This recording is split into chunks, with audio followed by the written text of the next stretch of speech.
Thank you. The October 26th meeting of the Sonoma County Transportation Authority Technical Advisory Committee. As always, we will start with introductions. Edie Takata, City of Round Park. McLaughlin, Sonoma County High. Steve Urbanek, Sonoma High. Elizabeth Tyrese, Sonoma County Regional Parks. Craig Scott, City of Kentucky. Oriana Hart, City of Sonoma. Dan Troy, SCTA. Yeah, Mike stood Petaluma. Make it a little bit different. Nadir Daho, Sonoma County Public Infrastructure, SPY. Rob Sprinkle, Santa Rosa Public Works. Luna Ibrahim, Town of Windsor. Derek Montani, City of Cloverdale. Shauna Gauze, SCTA. And Larry Zimmer, City of Healdsburg. Do we, how about online? Any introductions there? Joanne Parker, Smart. Orlando Ramirez, Caltrans.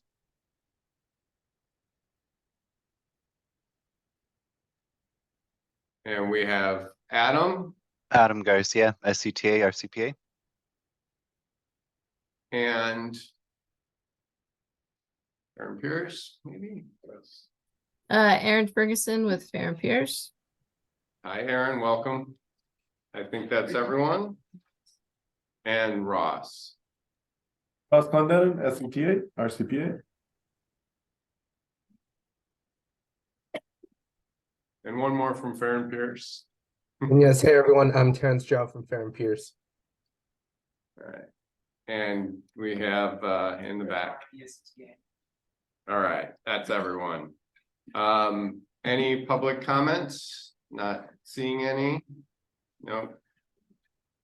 Moving on to approval of meeting minutes from September 28th. Anyone have any corrections?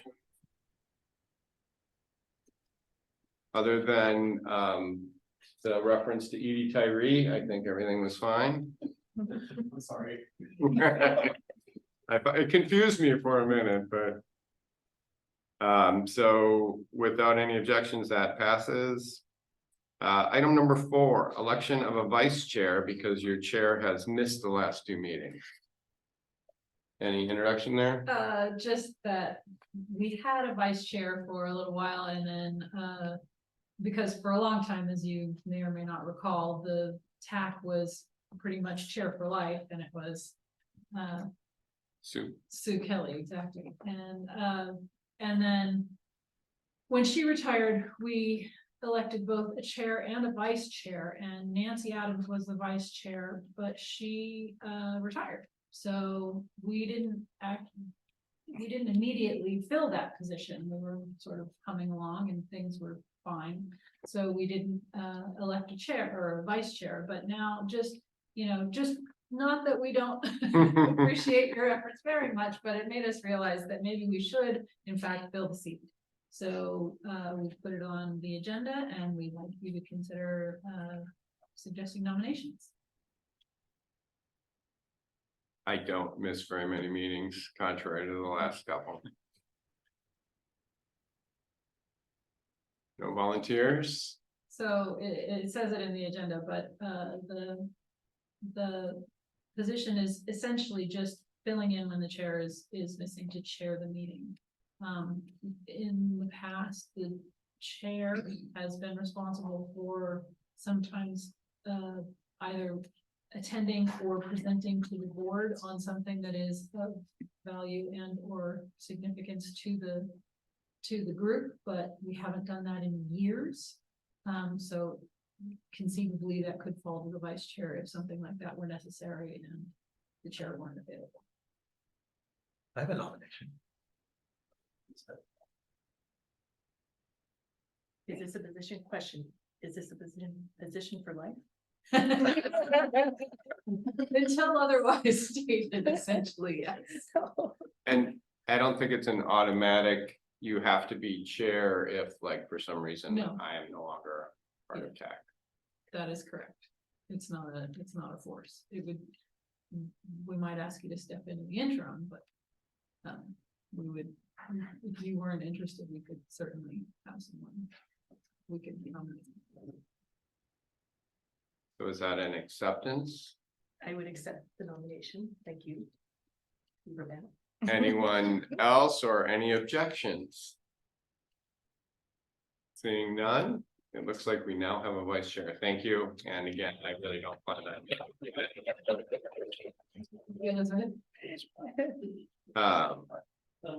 Yes. Can I get a second on that nomination for the record? Yes. You ready to pick it? So that's Edie Tyree. I'll make sure that Mary has it. Thank you. All right, onward. Item number 5, Countywide Active Transportation Plan. We have a presentation. Yeah, and I'll just give a brief introduction and then pass it off to our consultants that are online. They probably can't see me because I'm just off the screen, but I am here. So as many of you know, and many of you are directly involved, we are conducting a countywide active transportation plan, and along with the countywide plan, we're updating plans to 7 of the local jurisdictions, updates to their bicycle pedestrian master plans. We kicked off this project in June of this year, and have held milestone update meetings at each of the 7 jurisdictions that bicycle advisory bodies that we're working with to update their local plans. We have also taken this presentation to our planning advisory committee, who is very interested in the connection with their general plans, as many of those are being updated right now as well. And this active transportation circulation elements and really all parts of those plans that are being updated. So we are primarily coordinating this effort through our countywide bicycle pedestrian advisory committee, but also bringing some milestone updates to this committee as well. So with that, I will turn it over to Erin Ferguson with Farron Pierce. All right, thank you. Thank you for that introduction. We appreciate being here, appreciate your time this afternoon. Assuming everyone can hear me, if you can't, somebody wave their arms and let me know. Thanks, thank you. We're gonna step through just a few different topics. I think some of you may have heard us speak on these already. We have been doing updates at the local agency level, but wanted to officially come to this group as well. So I'm gonna share a little bit of a little more introductory information building off of what Dana shared, and then talk about some draft vision and goals, kind of look at the schedule. We will be coming back to this group in the future as we develop the plan for some additional updates and opportunity for input. And then we'll show you a couple examples of some analysis and maps and things that we've been putting together to help inform the plan and inform discussions. So with that, kind of jumping into it, active transportation plans. When we talk about active transportation, kind of that shift as an industry from having a bicycle pedestrian master plan and a pedestrian master plan that are maybe separate or maybe together, kind of evolving to talking about active transportation planning, really referring to more human-powered modes of traveling, like walking, biking, or using mobility devices.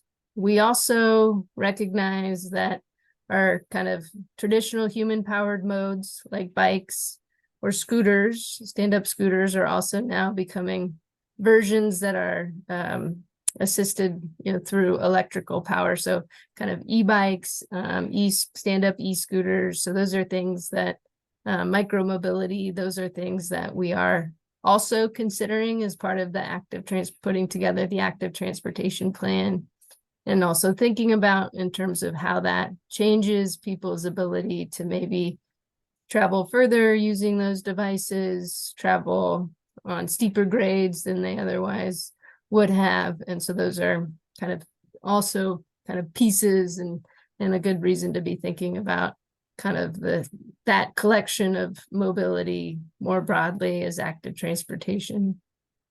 The purpose of the plan, kind of what is an active transportation plan, focuses on increasing access to those modes, thinking about, and doing so by thinking of and planning for the future in terms of infrastructure projects that improve safety, make things easier, convenient, more comfortable, lower stress levels, as well as supportive programs and policies. So kind of that full umbrella of strategies. Why have an active transportation plan? It helps coordination on a countywide level, certainly. The power of active transportation, kind of those connections and being able to kind of travel seamlessly is important, that level of convenience and so forth.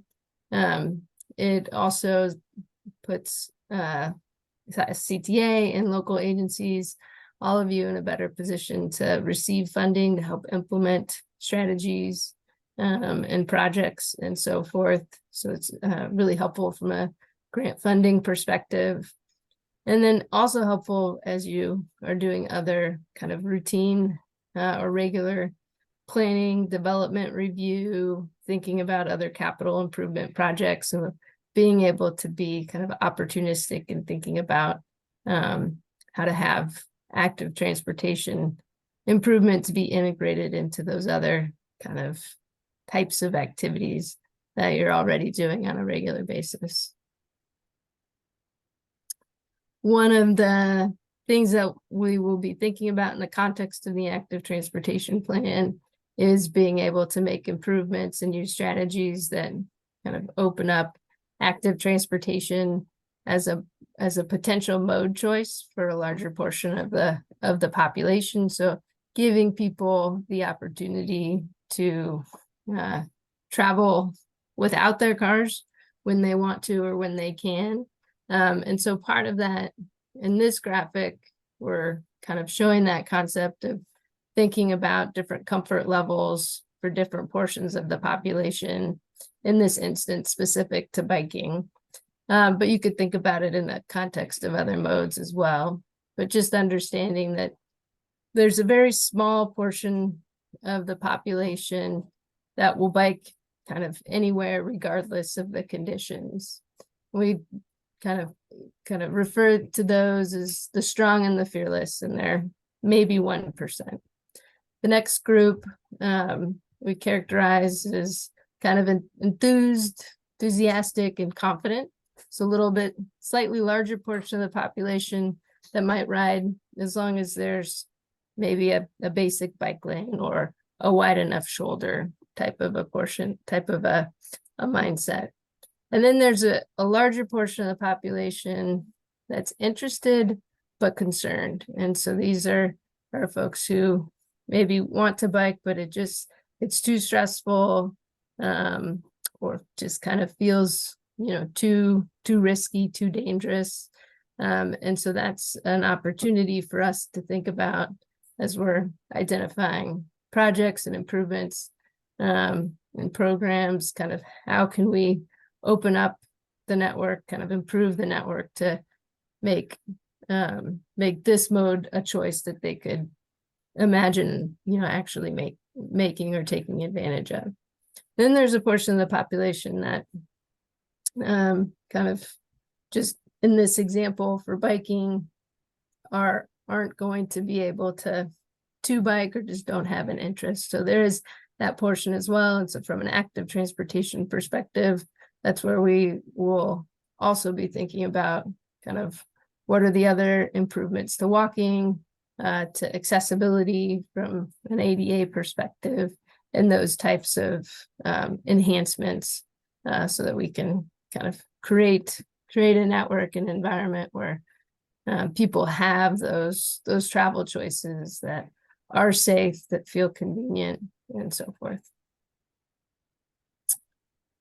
A portion of our work as we are preparing some white papers that touch on industry best practices. And so these are the topics that those white papers are gonna be pulling information together about. And so those kind of topical areas of interest that we identified were things like on-street bikeway selection and design attributes. So there's different levels of separation, different ways in which we can design bike lanes and bikeways now. So when and what's appropriate, and what might that look like in different contexts across the county.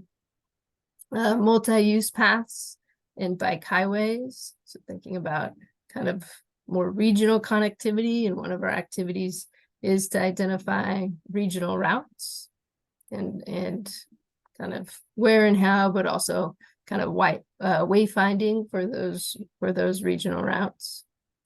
Street crossings and intersections. So those are the locations on the network where we see the most kind of conflicts with different modes and their paths crossing. And so that means it can be kind of the most stressful particularly if you're not in the car. So for our active modes, those are the locations that tend to be most stressful and also tend to have the highest risk. So looking at what are different kind of treatments and ways we can improve those intersections and street crossings. I mentioned this a little bit, but micromobility and emerging technologies. So then looking at what are the kind of, where are we collectively going in terms of those technologies? What do they enable people to do that maybe they weren't able to previously, in terms of like length and duration of travel and so forth. Quick build projects. So looking at opportunities, thinking about how to, quick build is often can be used in a couple of different ways. One is a way to streamline implementation. So being able to put in improvements that are effective sooner than some of our kind of larger capital improvements.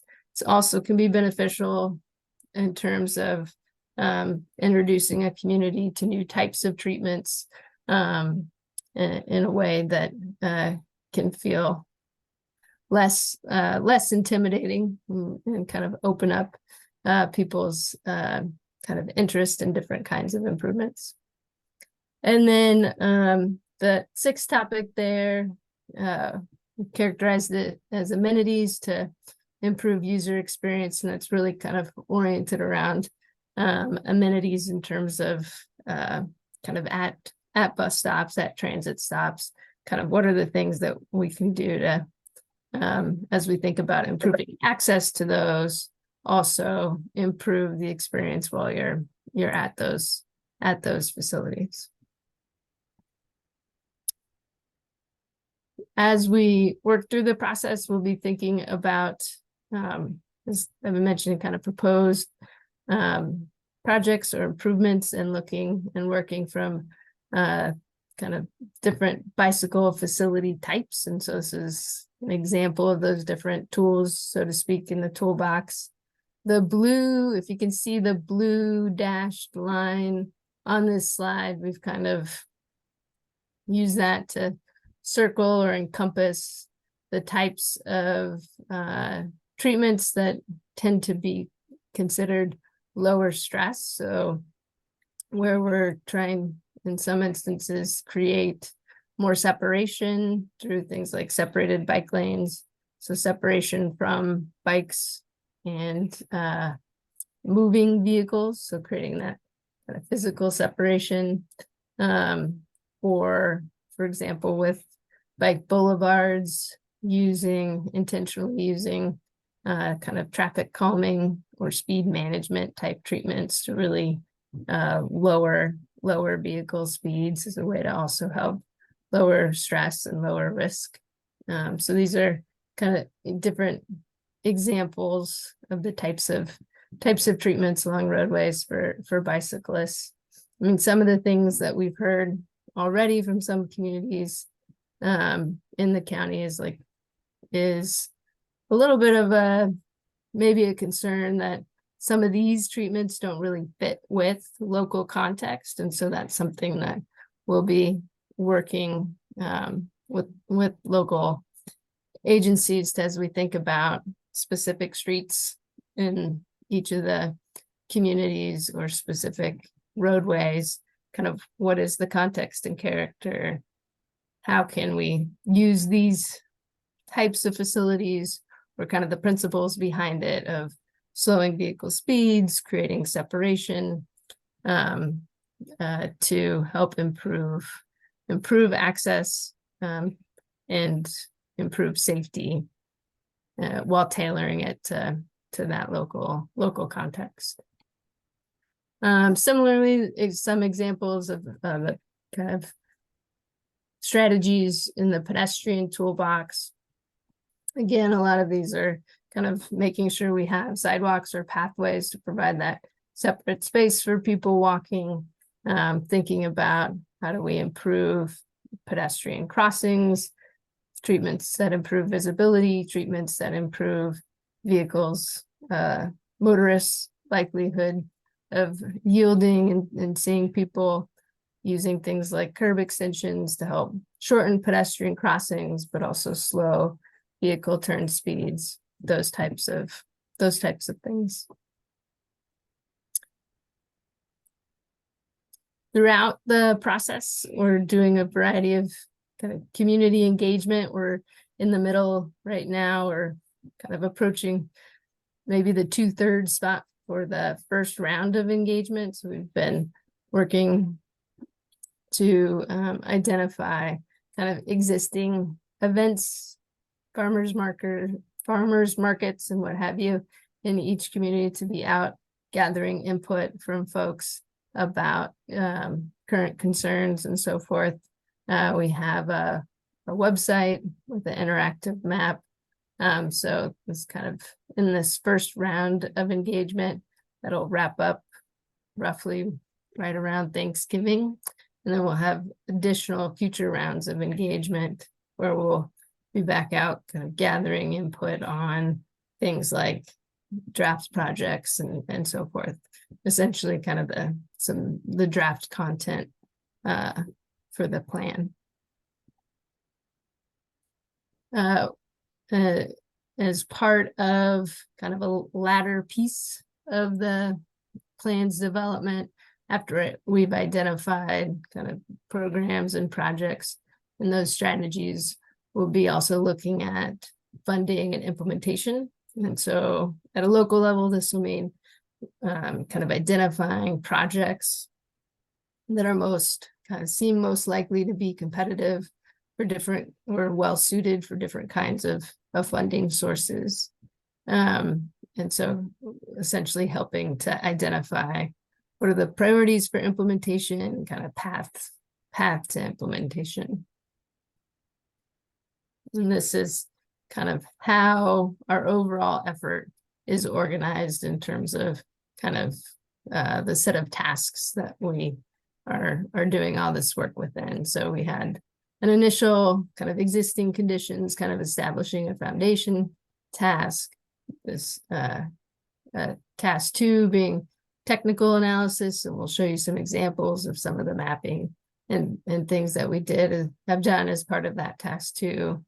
The engagement and coordination that I mentioned in task 3, and then kind of getting into projects and programs as part of task 4, funding and implementation, and then ultimately putting the actual plan together itself and adoption.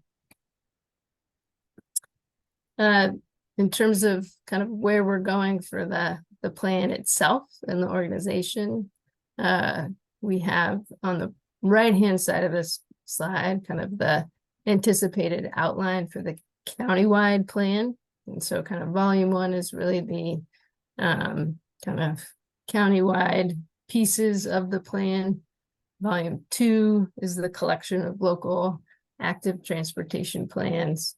And then volume 3 is more into that implementation piece. And then on the left part of the slide here is the anticipated outline for the local plan. So kind of has topical areas for kind of existing, what's the current community profile, walking and biking, and so forth. Today, talking about local level vision, goals, objectives, kind of what are the proposed projects and programs, policies, et cetera, for advancing active transportation, and then kind of an implementation section specific to each local agency.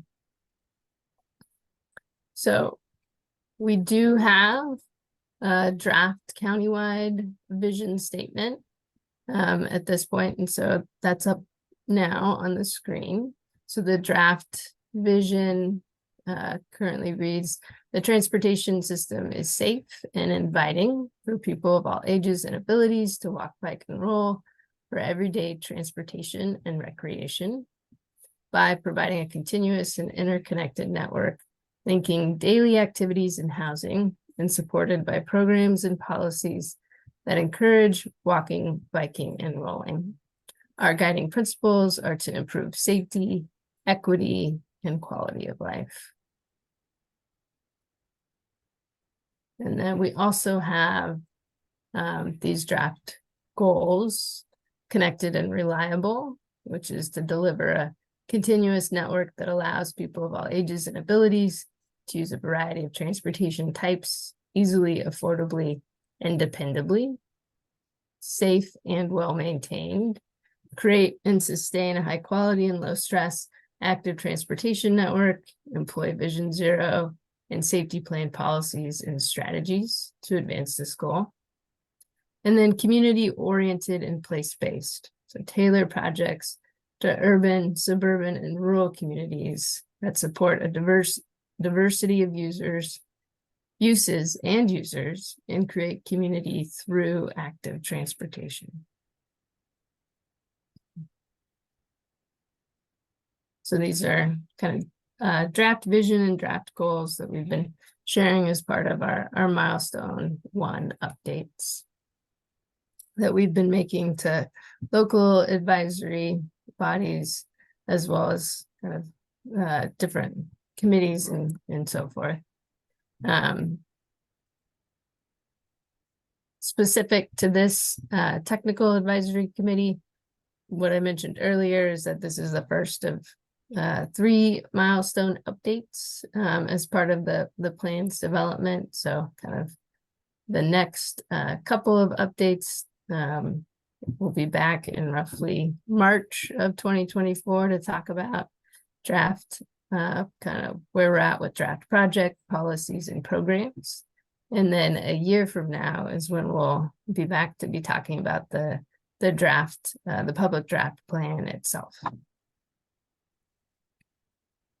This is an overview of our schedule. You can see where we're at. We're working our way through the technical analysis in task 2.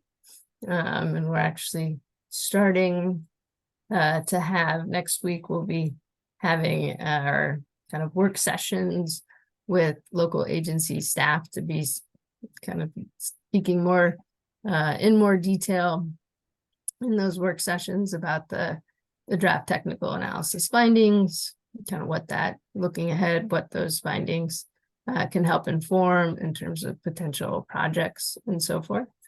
And then, as I mentioned, we're in the kind of the midst of our first round of engagement. So looking ahead as we get further into December and then next year, that's where we'll be really focused on the identifying proposed projects and programs.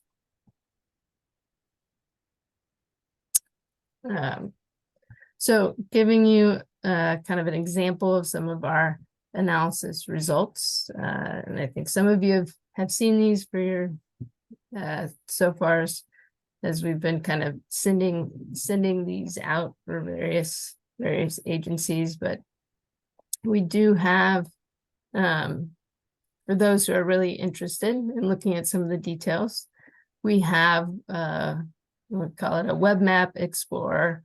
It's interactive online map, different than the public facing map where you can make comments. This link at the top of this slide here is a map viewer. And so you can view all of our GIS kind of analysis results for across the county. So if you, for example, wanted to kind of look at that and see some of our analysis results related to level of traffic stress, kind of how we've rated various streets based on how stressful they might be to bike along, you can go to that map and view that information. We've also mapped existing bicycle facilities and previously proposed facilities. This is an example of one of those analysis results for the level of traffic stress. And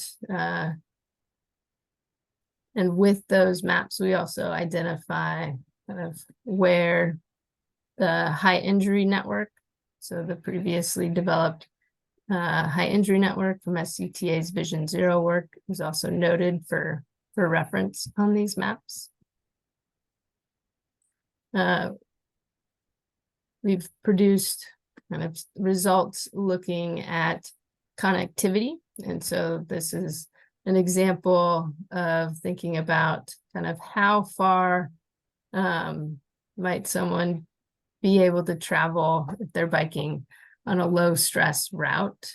And this is an example looking at the smart station in Katati. And so the kind of the bluish shading shows kind of how far, and thinking about a 3-mile travel shed, how far somebody or how much connectivity someone would have if they were just wanting to bike on a low stress route versus if they were comfortable kind of using any route. And so you can kind of see the blue shows it's a more constrained area that you could get to via a low stress route. And so these are the types of analysis where we can begin to think about, all right, well, what could a new project or a new type of facility, low stress facility, where could that go? How much of that kind of travel or network, how much could that open up opportunities for other people to access, be able to access, in this example, the smart stations. We've also been looking at identifying pedestrian priority zones for each of the, at the local scale, for each of the local agencies being able to think about what are the types of treatments within those pedestrian priority zones to prioritize, to improve safety for walking, but also improve access and accessibility. And then finally, this is where a kind of public-facing community engagement, the project website and online survey can be accessed. And so this site also has kind of the whole list of upcoming engagement activities that people can go to provide input, as well as the interactive map where folks can leave comments. So with that, we'll pause and take any questions, or if there's any questions or comments. Thanks, Aaron. Any questions? Yes, Ken.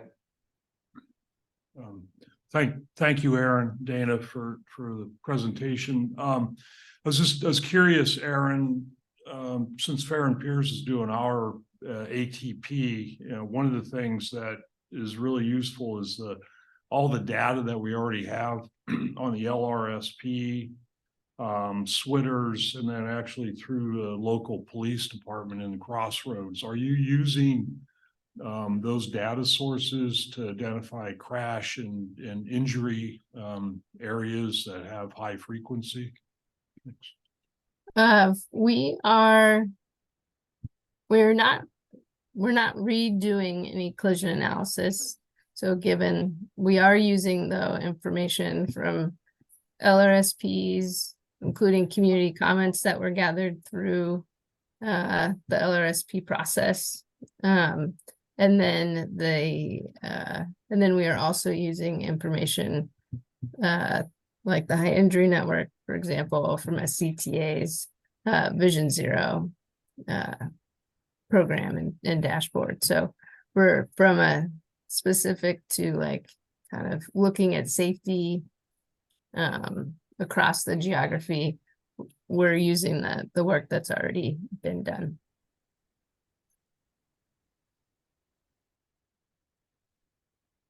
Hi, Erin. Thank you for the presentation. This is Oriana with the City of Sonoma. We have just launched our general plan process, and it seems like you're looking at a lot of the same things. Like, how is your work going to complement what they're looking at? And, you know, in terms of our circulation element, it seems like you guys are going to be looking at similar analysis. Will you be working with them, or how's that going to work? Yeah, some of the analysis I think will be similar. I mean, we are focused only on the active transportation modes, and so certainly, whereas I think kind of depending on the scope of your general plan update and changes to those circulation elements, there will be kind of other elements or attributes that are considered. But I think it would be good when we have our kind of work sessions coming up to more specifically look at results, to talk about kind of where you're at with your general plan update, what are they considering, and make sure that we are coordinated. Thank you. Yeah. Any other questions?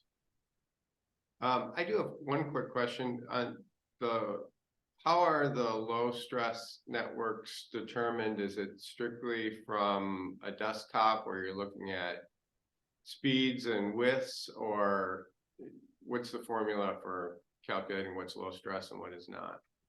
Sure. Yeah, I'll let Terrence add on to this in a second. The initial exercise has been, so kind of the preliminary results we showed up on this as an example on the screen have been, I'll say, a desktop activity. And Terrence can talk about what data we use. As we are getting into the next steps with community engagement, but also with the kind of work sessions with each of local agencies, that's where we're kind of going several steps beyond to kind of ground truth revise, recognizing that you know, the initial results from what we can see in the desktop analysis will need refinement. But Terrence, do you want to add on to kind of what data gets considered? Yeah, I think Erin covered it pretty thoroughly. But in terms of what goes into sort of these scores, I will say the biggest or the most influential factors are speed limits or prevailing speeds, the width of the roadway with respect to number of lanes, and also the presence of any existing bikeways or bike facilities. Usually those three factors are enough to determine a score, but there are also sort of ancillary factors that probably in and of themselves won't determine a score, but can maybe knock it up or down if it's borderline. So those are things like volumes on those roadways, the pavement conditions on those roadways. You know, if there's parallel parking along that roadway, the occupancy of that parking. So stuff like that can have a more minor effect.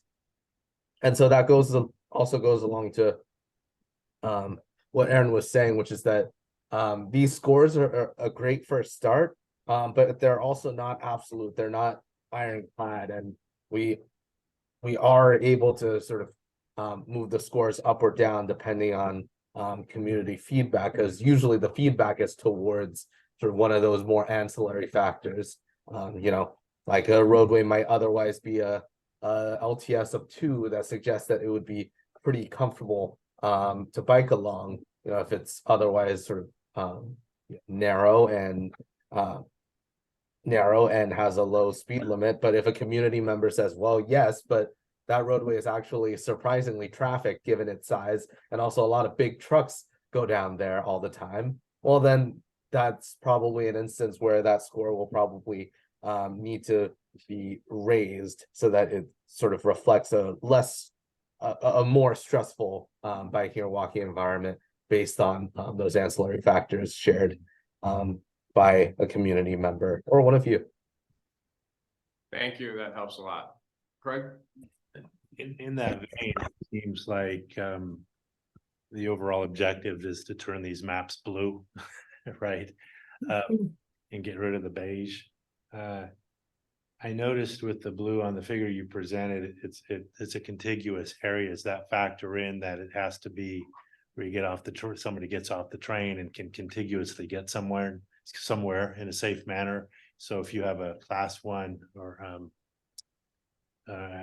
bike lane elsewhere, if it's just it begins and ends in kind of a high stress area, it doesn't show up on the map. It has to actually connect to something. Yeah, in this example, yes, what we kind of chose the smart stations here as kind of a either an origin or a destination, if you will, and said, okay, if you were trying to reach that, what kind of low stress connectivity exists around them? And so that's the blue color that's being shown. So if there happened to be a class 1 somewhere out in that beige color, but it didn't connect to another low stress facility, it would not show up in this mapping. But the kind of the usefulness of from a bike perspective, the usefulness of the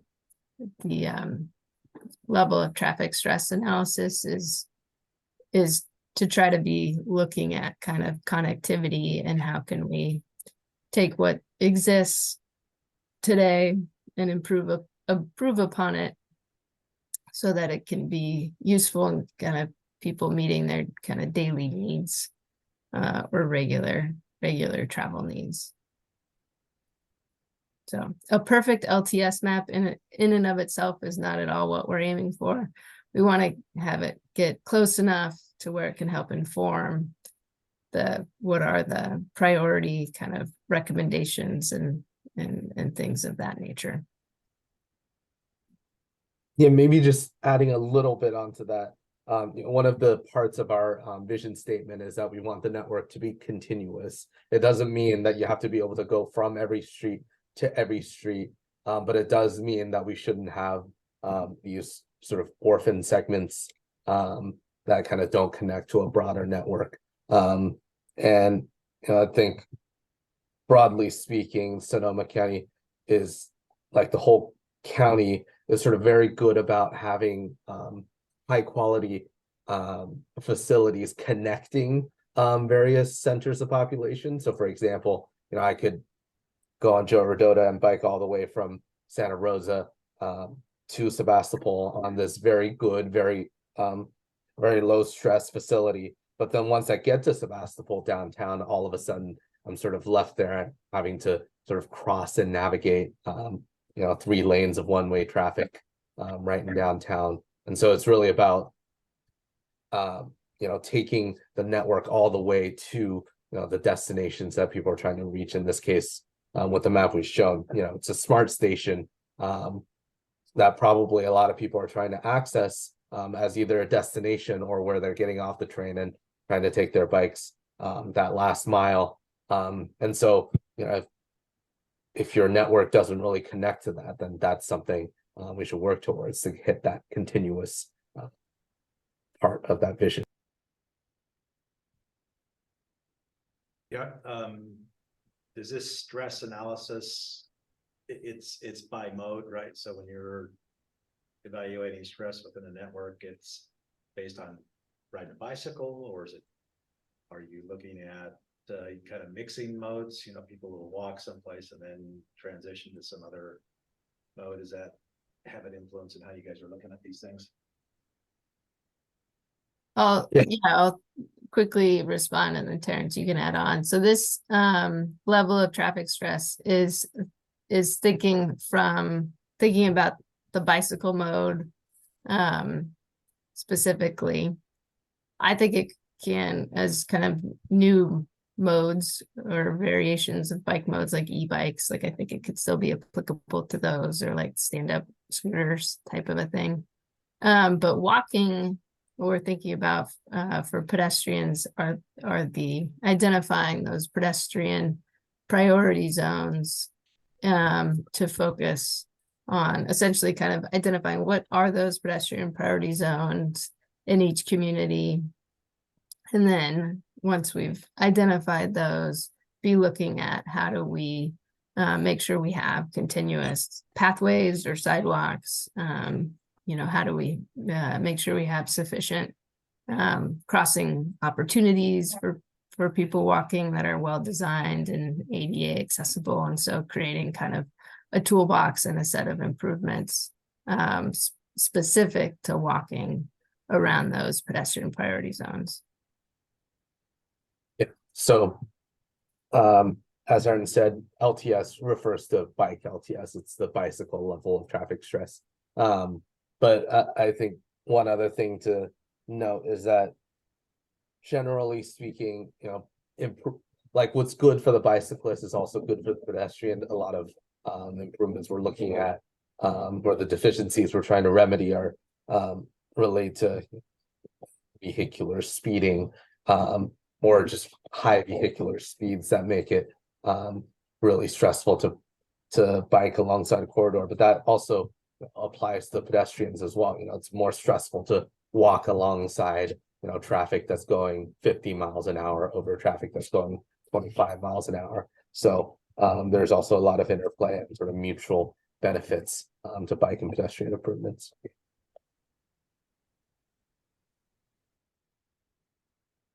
Looks like we have no other questions, so thank you again, Aaron and Terrence. Anything to add, Dana, or? No. Okay. Well, thank you both. Great. Thank you. Thank you so much. All right, we will move on to item 6, the TFCA TDA 3 quarterly report, Dana. So in your agenda packet is the fiscal year Q4 quarterly report.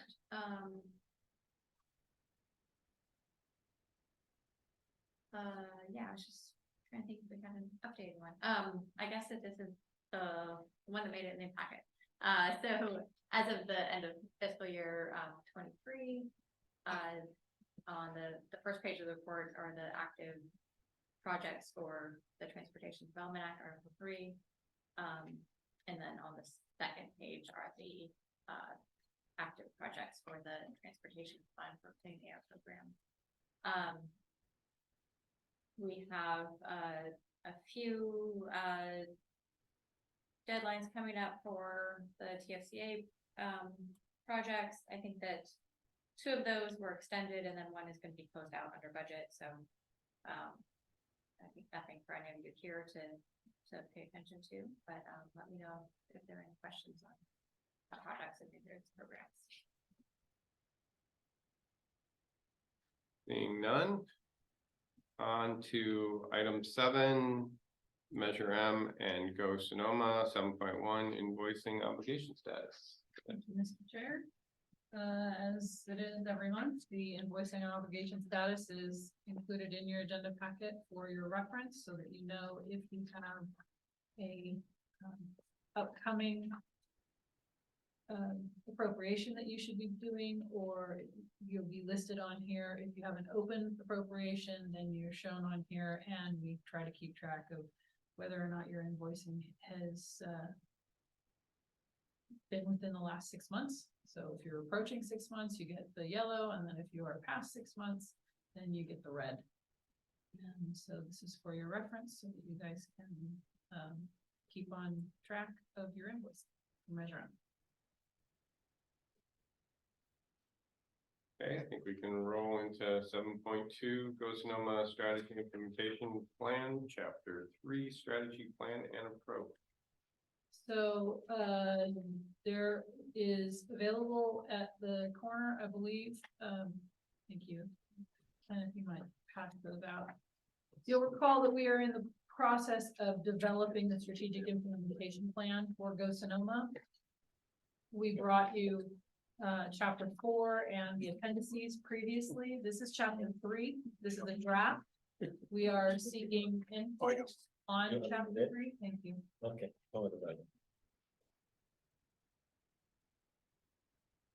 And so the as it is laid out, strategic implementation plan is laid out very much for Go Sonoma as it is for Measure M, which is the first chapter is sort of an introduction. It lays out how the document is structured.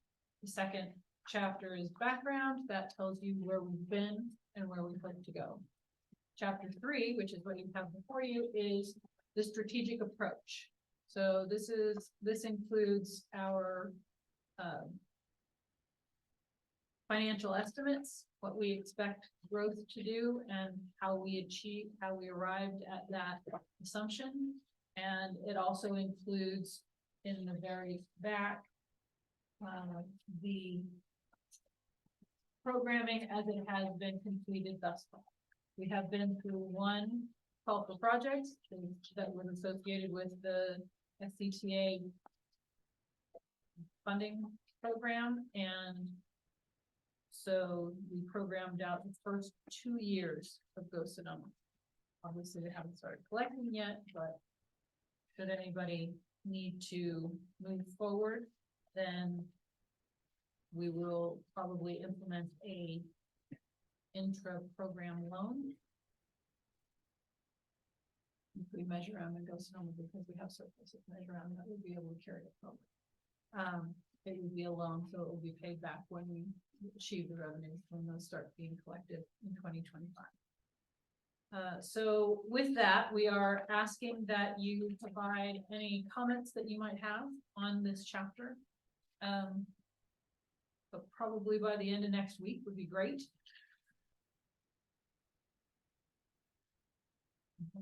Date in front of me, but I think it's the 2nd or 3rd of November is Friday. The 3rd. So by the 3rd of November, if you have comments, that would be great. If you need more time than that, please let me know. I'm happy to extend that if you need it. But we're looking to get this done because we want to get it before the board in December, not before December, in December.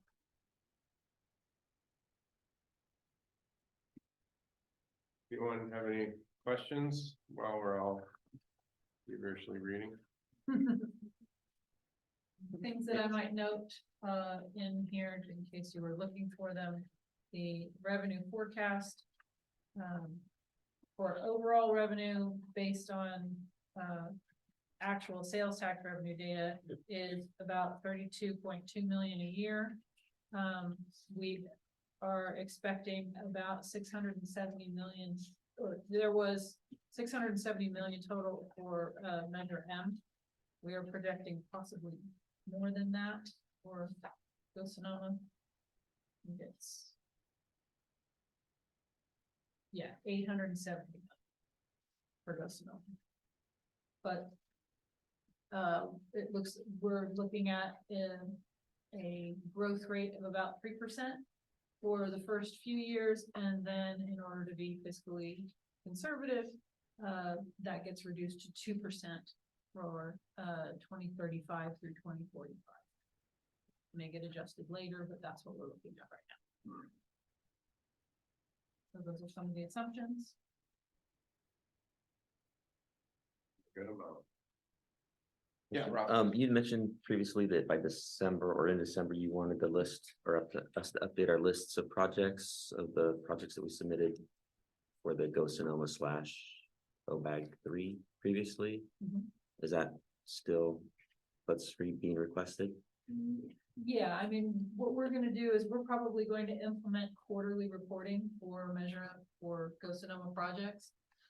There will be an onboarding process where we will take in original information, and then once a quarter, project sponsors will be able to update that information and make sure that we are, you know, using what's current.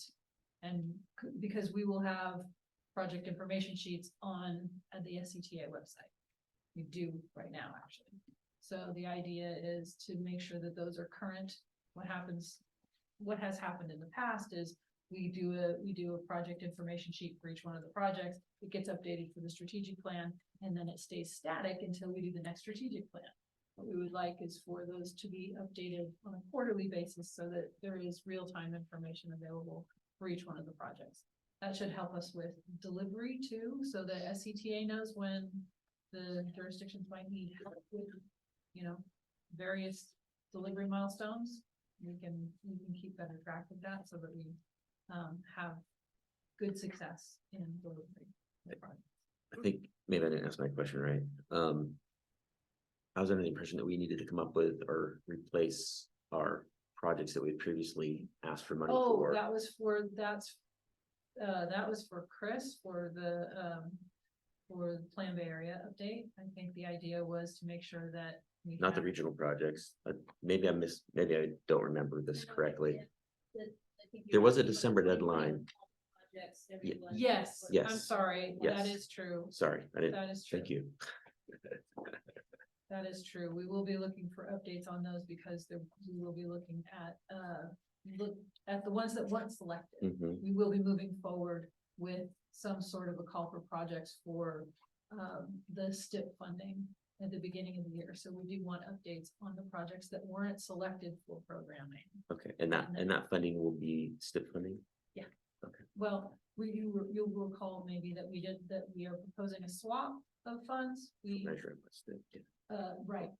Right. So they will still need to be STIP eligible, but you won't have to go through the STIP process. Is that universe of projects fixed?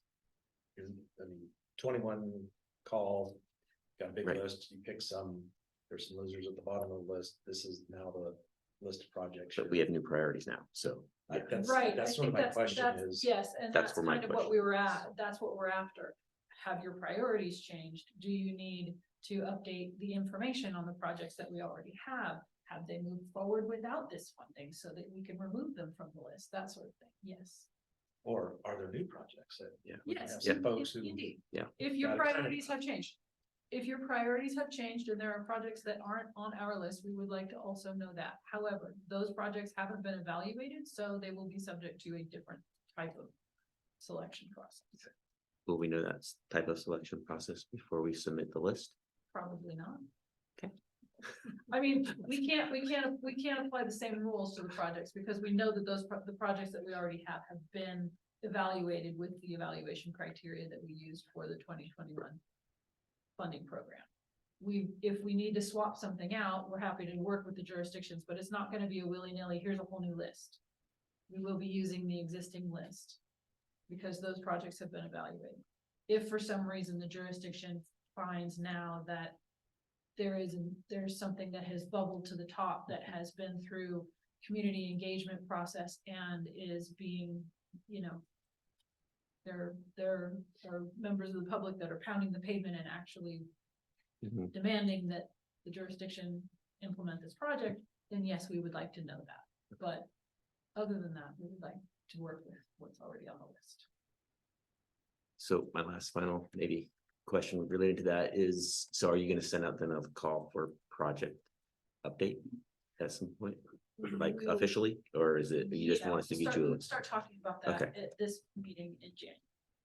Okay, so it's not needed in December. That was my, cause I remember So December. we did say updates in December so that we have a list that we feel is current, and then we will start talking about what the process is in January.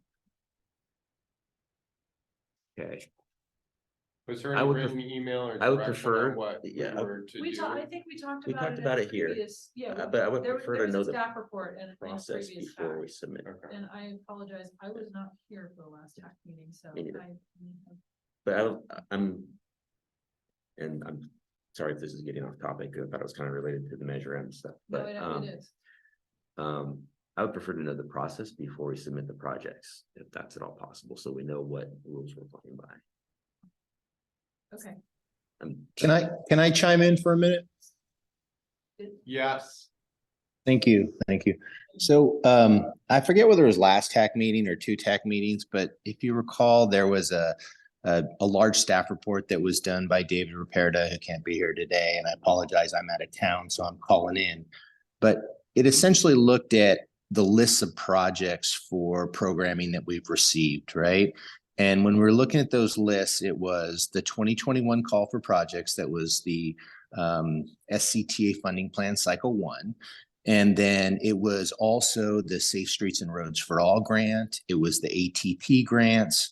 It was any project that your jurisdictions had gone after funding for in the past. And the proposal from the SCTA staff at the time was to use those lists of lists to come up with a recommendation for the $9 million funding exchange with Measure M and STIP, as well as the $20 million of RM3 funding. And we're waiting to make a staff recommendation on those awards or those programming recommendations to the TAC until after the Safe Streets and Roads for All grant has been decided, because there's projects on that list that are a high priority to our county that we want to know that they were funded that way, or they're potentially going to rank high. But as of now, I would recommend the TAC go back and look at that staff report that was provided. It was either 1 or 2 meetings ago. And if you have additional projects that you want to add, realize that they're going to have a very high bar to be able to be incorporated in, because we're trying to fund the projects that we know we've gone after funds for in the past that have been historically a high priority, not something that's brand new. But if there is something that's brand new, I'd recommend just submit that to, David and Shauna now. So we have it. And then as well as updates to those projects, submit that as well. Because we're looking to essentially make a recommendation to you all early next year after we find out the Safe Streets and Roads for All funding recommendation. So when we come to you with the recommendation early next year of what the staff programming is for this $29 million, I think it's important that we get more information from you now based on the discussion that's occurring. The other alternative is that we back off of that and we do some sort of new call for projects. But we were trying to avoid that cumbersome project or cumbersome process, given the fact that we know we have this great need out there of projects that are, in the pipeline, ready to go, that have been competing for funds. So with that, let me pause and see if there's questions. Yeah, you mentioned ATP, Safe Streets for All. Did you also mention our LSRPs and possibly the HSIP applications too? I mean, any of the Absolutely HSIP, absolutely. Also the TERSIP application that was unsuccessful. The LSRPs was not a funding application, that was just part of a plan. So we were looking for projects that had actually, gone after grant funding in the past. But I don't want to tell you not to submit something. If you say you have a high priority, this is going to be a $29 million recommendation from staff. So if your jurisdiction has some new priority that you've done community engagement on, that your council says is a priority, we need to know about that, right? We want to make sure we're addressing each of your priorities for sure. Great, thank you. So I have a question. If we have a project that hasn't already been funded, but it's not fully funded, we still have some unfunded needs, can we still put that back in? Okay. Please let us know, or make sure that Shauna and David know what your current unfunded needs on those projects are. Yeah. Okay.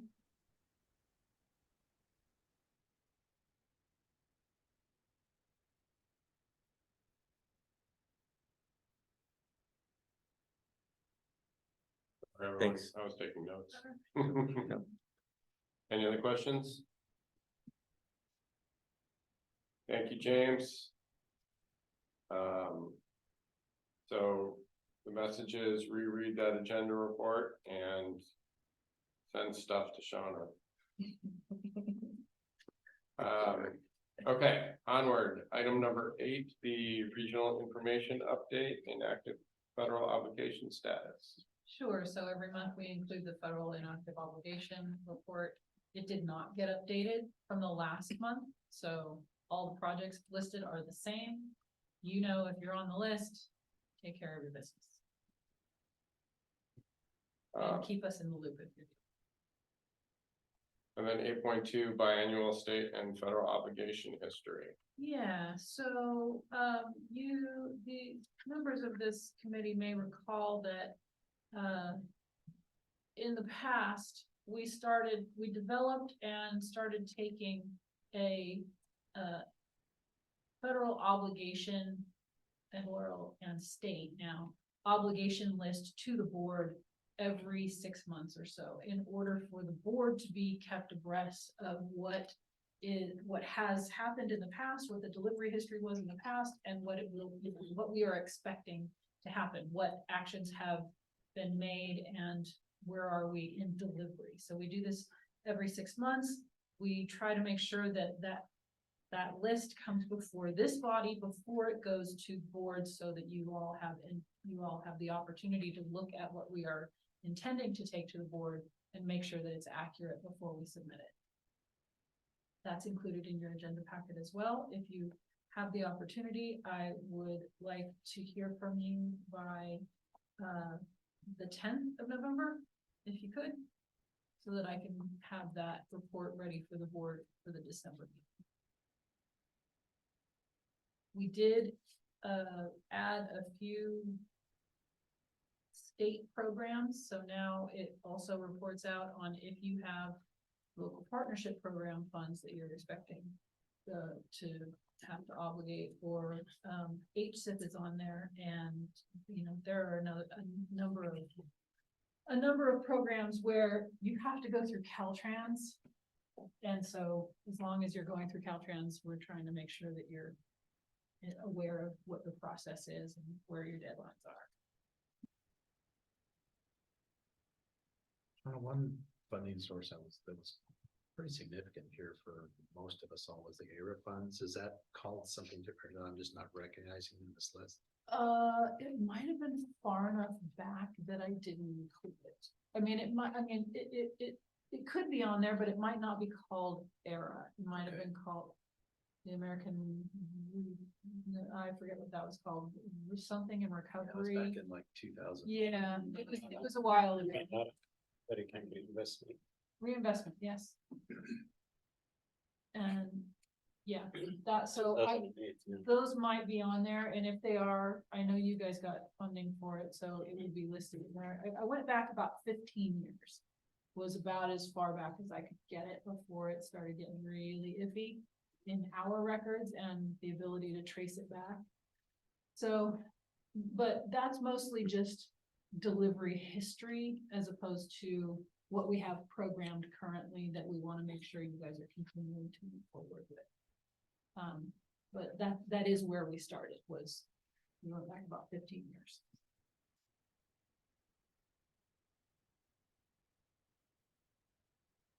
And each jurisdiction is listed on a separate page, so you should be able to find it pretty quickly if it's on there.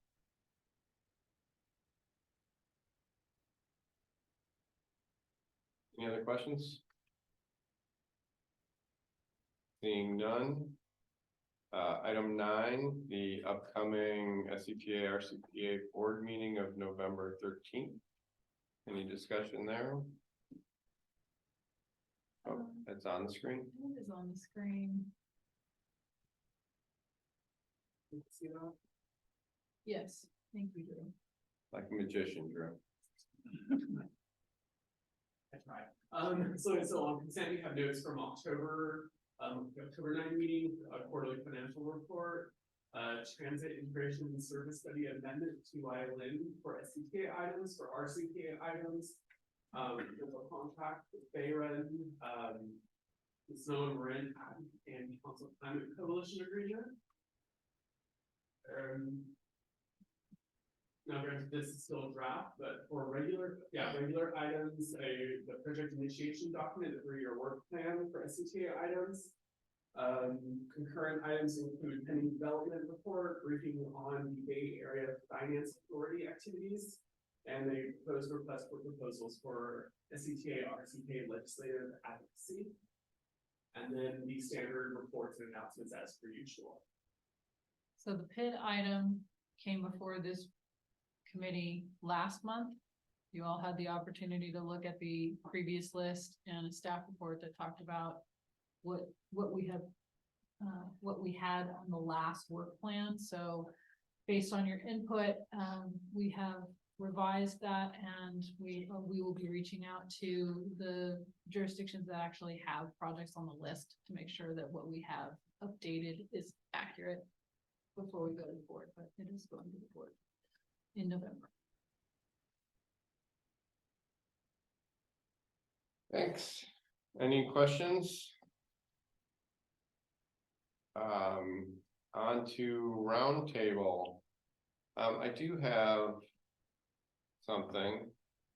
So the email that you forwarded, Shauna, that came from Caltrans regarding the ADA transition plan updates. Has anyone done that? Because We're working on it. I opened it up and I really struggled to understand what the question was, how to answer it. I don't know if there's any additional guidance, or if when you're done, Rob, you can hold my hand and talk me through it. I'm not doing it. I said we are doing it. So the SCTA hasn't done a transition plan because we're not big enough, but we have had to go through the process of the ADA compliant portion, and it was confusing because it appears to apply to transit agencies. So we thought at first, not an issue, but it isn't. It applies, if you get federal funds, it applies to you. So it applies to, for SCTA, it applies to things like our ADA accessibility on our website, and how what the complaint process is, that has to be posted, that sort of thing. Whether or not we have there's one other checklist that we have to go through in order to ensure that we have ADA compliance. And so they do have trainings available at Caltrans where they will walk you through that process and they will hold your hand. Through filling out that form. Because we have an ADA transition plan. It's just as I read the questions on how to respond to the questionnaire, I don't know. Some of them are, was this done within the first 3 years of creating an ADA transition plan? Our transition plan was in 2012 or something. So I don't know. They definitely have people on staff at Caltrans who do this sort of thing. They're at headquarters, but I will send you. So maybe reaching out directly to the person who sent that first email would be smart. Yeah, I would. Okay. But no one else is really far enough along to tell me if I'm an idiot or everyone else. I didn't even know that's a different question. No, we're struggling with it. I just thought you had to upload the transition plan. I didn't even know there was a questionnaire. Was there Yeah. another link or something? As soon as you start doing it, you put in like a name and contact and you think, oh, that's all it's gonna be, but then it pops up a list of like 15 questions, and then it was like, I don't know how to answer any of these or some of them. So anyway, I guess I will dig, and if I get useful information, I'll try to share it. And I had one other thing, AB 413. Looking at Rob, figuring you're probably most likely familiar with that, which That's is daylighting or no? the no parking Yeah. within 20 feet of a marked or unmarked crosswalk. Which is going to have a huge impact in downtowns and everywhere. Yes. Just I don't know what kind of flexibility there'll be. I don't really have any issue on it. I mean, I see what they're doing and trying to get maybe bike racks in some of those locations, because it seems to be that's kind of what they're trying to do as much as. It's more for pedestrian Improve visibility. safety. Yeah, it's for pedestrian visibility is what I understand, and they're using that as it can be a location for bike racks as Yeah. well. So the only reason I bring it up, I think it might be good to like update as we get further on about how people are handling it, particularly if there's a parking space that's 19 feet away or 18 feet away, you know, what we're gonna do as far as meeting that requirement or just. It's gonna be a big education thing because I don't think we want to red curb all those locations. Yeah, we definitely don't want to paint them all, though we probably would paint them in the downtown area. That's what we're thinking. Yeah. All those nice bulb outs that might have a parking stall right next to the inside of the bulb out. And then from the bulb out, it says something about 15 feet. Yeah, and I think that's gonna be interpreted probably from the actual bulb out. So you go back 15 feet, you're in the parking spot. I mean, that's the whole point of a bulb out, right? Is the Yeah. put up, so. Yeah, so that'll definitely help. I think that's. Anyway, so, and then they also talked about having potentially funding for that, so I don't know if anyone knows where that funding would be coming from. That was worded. I don't think Vaguely? I don't think you'll get any money from All right, how it was worded.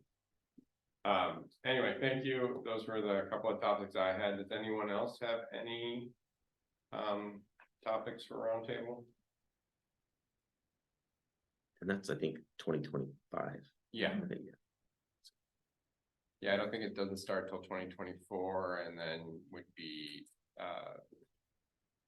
the actual enforcement 2025 warnings. Ken? I was just gonna say AB 43, the speed reductions, and we're trying to get that kind of teed up. It'd be really good to work collaboratively with other communities on that element, so. I've been getting reference material, LDOT, and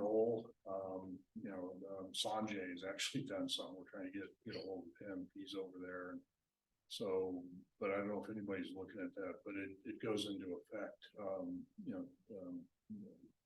next year, June next year. So, and we can go in and you can reduce, the speeds. You don't have to necessarily do it on 85th percentile basis. And it looks like in our case, we do, one council ordinance that would have a whole list of streets where we would look at reducing.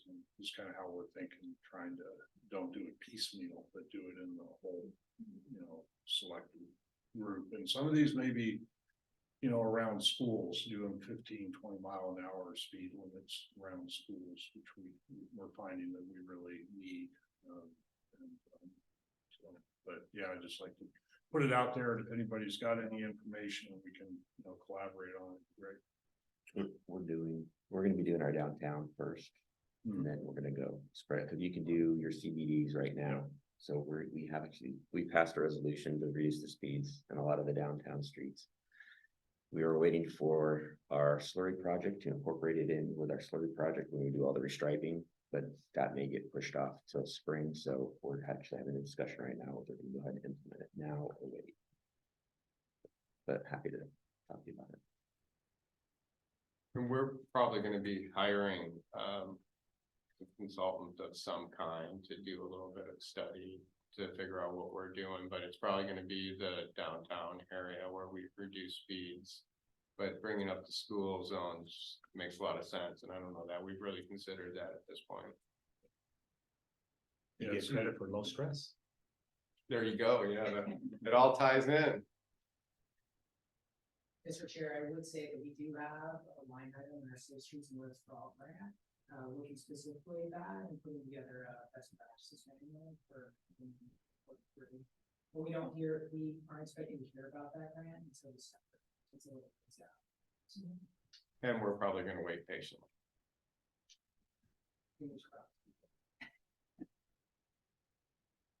Anyone else? Yeah, this doesn't affect everybody, but the San Francisco Bay Water Quality Control folks, we're in the middle of a little bit of an arm wrestling match, I guess is the best way, in terms of how they interpret MPDS requirements and LID requirements when it comes to pavement maintenance. So FDRs, CIR potentially, anything over 3 or anything over 3 inches, essentially, they're calling it the new impervious surface, which initiates LIDs, right? So we have a bunch of FDR projects that they're interpreting as new impervious surface, which trigger LIDs. So our nice little country roads out there in Petaluma and Roanoke Park and Cotati and Sonoma.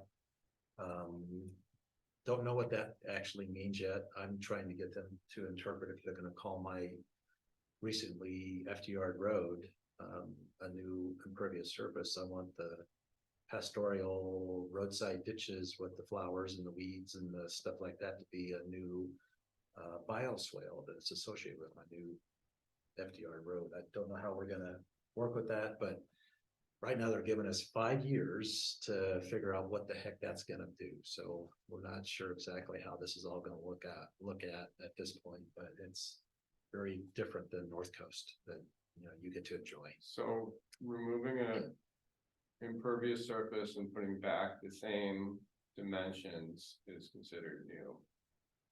Yep. Trying to follow the logic on that one is difficult for, Yeah, that is. for me, but we're in the middle of it, so we'll find out. So not there yet. Yeah, it'd be nice to get an update at the Yeah. next meeting, how that goes. And tell me, I'm sorry, LID, Low impact development, which is like bioswales. okay. Yeah, so if you're It's a weird developing a acronym. new parking lot, they want you to mitigate the stormwater runoff from those facilities. It's mitigation, but I Yeah. didn't know what the acronym was. Anything else? Then we are formally adjourned. Thanks, everyone. Thank you.